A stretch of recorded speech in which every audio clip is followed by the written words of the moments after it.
l'info éco avec Capital. Le gouvernement va supprimer les cotisations sur les heures supplémentaires. C'est une annonce d'Édouard Philippe ce matin dans le JDD.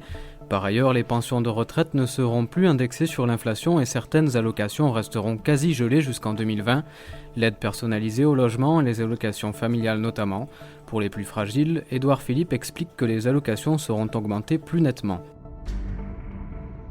Dans l'Hérault, le supermarché qui proposait de mettre fin aux vacances d'été des salariés par voie de référendum a dû renoncer sous le poids de la polémique. Dans ce cas précis, ce référendum ne respecte pas la réglementation du secteur, il est donc nul et non avenu et les résultats ne seront pas pris en compte.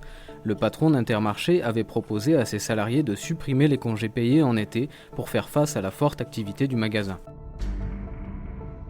À partir de l'analyse de 155 produits pour bébés, 60 millions de consommateurs avaient révélé la présence de nombreux produits toxiques, notamment dans les couches.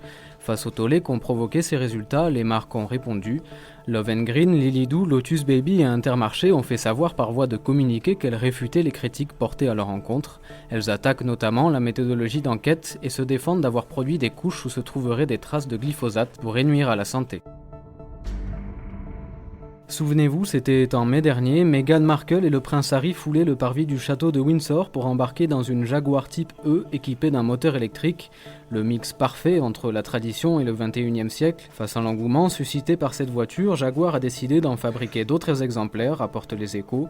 Le prix reste un mystère, toutefois les intéressés peuvent entrer en contact avec le constructeur. D'ici à 2 ans, les premiers véhicules pourront être livrés. Ils rouleront avec 270 km d'autonomie grâce à une batterie de 40 kWh qui équipe déjà le Jaguar I-Pace, un SUV électrique mis en vente depuis cette année.